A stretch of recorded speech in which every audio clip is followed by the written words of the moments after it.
আমাৰ ছাত্ৰ ছাত্ৰী তথা অভিভাৱকসকল যিটো ক্লাছ 4 আৰু 5 প্ৰজ্ঞান প্ৰতিভা সন্ধানী পৰীক্ষা এই পৰীক্ষাৰ ডিটেইলছ মই তোমালোক জনাব বিচাৰিছো সো এই পৰীক্ষাটোৰ মুঠ নম্বৰ কিমান হ'ব তাৰ পিছত ওএমআৰ কিমান হ'ব লিখা উত্তৰৰ প্ৰশ্ন কিমান পৰীক্ষাৰ সিলেবাস কি এক্সাম ডেট তোমালোকে ইতিমধ্যে গমে পাইছা মাৰ্চৰ 1 তাৰিখে হ'ব আৰু আমি কেনেকৈ আলোচনা কৰিম এই পাঠৰ এই মানে পৰীক্ষাটোৰ কাৰণে প্ৰিপাৰেচন ছাত্ৰছাত্ৰীসকল আমাৰ ইউটিউব চেনেলটো প্ৰথমে তোমালোক সাবস্ক্ৰাইব কৰিবা কিয়নো এই চেনেলৰ জৰিয়তে বিজ্ঞান প্ৰতিভা সন্ধানী পৰীক্ষাৰ ওপৰত আমি ক্লাছ কৰিম ভিডিঅ দিম সম্পূৰ্ণ বিনামূলীয়াতে ইউটিউবৰ জৰিয়তে পাবা ফাৰ্স্ট কথাটো হৈছে এই পৰীক্ষাটো মুঠ নাম্বাৰ কিমান থাকিব মুঠ নম্বৰ থাকিব 150 নম্বৰ ঠিক আছে পৰীক্ষাটোৰ মুঠ নম্বৰ থাকিব 150 নম্বৰ আৰু টাইমটো মই কৈ দিছো 1 মাৰ্চ 2026 ত পৰীক্ষাটো হ'ব মাৰ্চৰ 1 তাৰিখে হ'ব ঠিক আছে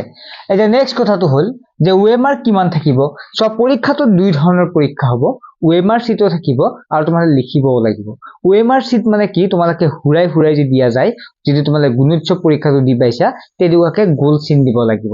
হেতু কয় ওএমআৰ স্পেচ গতে ওএমআৰ সিটো থাকিব আৰু লগতে তোমালোকে লিখিবও লাগিব গতে এটা আগৰ কুৱেশ্যন পেপাৰ বা যি নহক মই আগৰ সকলোখিনি তোমালোকক ডিটেইলছ মই ভিডিঅৰ জৰিয়তে বুজাই দিম তেতিয়া তোমালোকে ক্লাস বিলাক কৰি থাকিলে তোমালোকে গম পাবা তাৰ বাবে তোমালোকে চেনেলটো সাবস্ক্ৰাইব কৰি ৰাখিব লাগিব আৰু ইয়াৰ পৰা যিকোনো পৰীক্ষা এক্সামৰ বা পৰীক্ষা যেটো পৰীক্ষা আছে যিকোনো পৰীক্ষাৰ স্কলাৰশ্বিপ পৰীক্ষাৰ বিষয়ে আমি অৱগত কৰি থাকিম এতিয়া নেক্সট হৈছে যে ওএমআৰ কিমান থাকিব ওএমআৰ থাকিব তোমালোকৰ 100টা প্ৰশ্ন থাকিব আৰু 100 নম্বৰ থাকিব অৰ্থাৎ ওএমআৰ থাকিব 100 নম্বৰ ঠিক আছে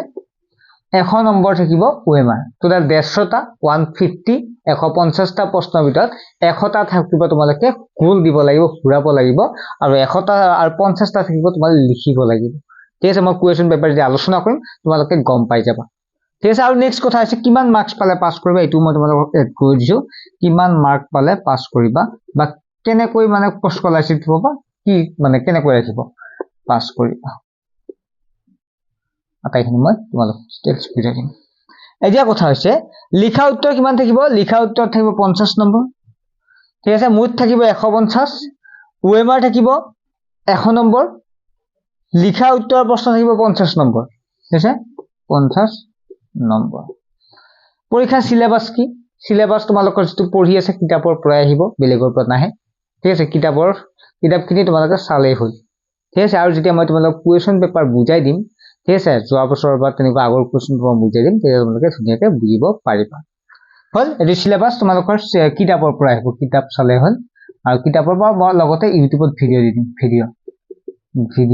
দি দিম মানে ভিডিঅবিলাক ফলো কৰিবা অংক সংক সকলোখিনি মই ভিডিঅৰ জৰিয়তে বুজাই ধুনীয়াকৈ পাস কৰিব পাৰিবা 100% পাস কৰিব পাৰিবা মই দিয়াখিনি ফলো কৰি যাবা ঠিক আছে অৰ্থাৎ চেনেলটো সাবস্ক্ৰাইব কৰি তোমালোকে ইউটিউবত যি মই ভিডিঅ দি থাকিম লাইভ ক্লাস আহিম লাইভতো পঢ়াম আটাইখিনি তোমালোকে চাই থাকিব লাগিব ওকে এটো গম পালা নেক্সট হল কিমান মাৰ্কস পালে পাস কৰিবা অৰ্থাৎ তোমালোকক যদি চাও স্টেট ওয়াইজ থাকে স্টেট ওয়াইজ মানে জিলা ভিত্তিক ৰাজ্যিক ভিত্তিক পজিশন থাকে হে ফাৰ্স্ট সেকেন্ড থাৰ্ড তিনি ৰাজ্যিক ভিত্তি থাকে তিনিটা পজিশন প্ৰথম দ্বিতীয় তৃতীয় তাৰ পিছত থাকে জিলা ভিত্তিক থাকে কি থাকে ৰাজ্যিক ভিত্তিক মানে গোটেই অসমৰ ভিতৰত ৰাখে জিলাৰ ভিতৰত ৰাখে অৰ্থাৎ মহকুমা যদি মহকুমাৰ ভিতৰত ৰাখে যে মহকুমা ধল মঙ্গলদৈ মহকুমা ঠিক আছে তেনেকুৱা যিমান মহকুমা আছে সেই মহকুমা ভিত্তিত তোমালোকক এই স্কলাৰশ্বিপত তোমালোকে ৰাখিব আৰু পাস কৰিবা ঠিক আছে গতিকে ডিটেইলছ মই আটাইখিনি নেক্সট ভিডিঅৰ পৰা তোমালোকে পাই যাবা এই বিজ্ঞান প্ৰতিভা সন্ধানী বিষয় পৰীক্ষাৰ বিষয়ে মই সম্পূৰ্ণ গাইড কৰিম সম্পূৰ্ণ পঢ়াই যাম তোমালোকে মোৰ ভিডিঅবিলাক ফলো কৰিবা ধুনীয়াকৈ পাস কৰি যাব পাৰিবা নেক্সট এটা ভিডিঅ লগ পাম আজিলৈকে বাই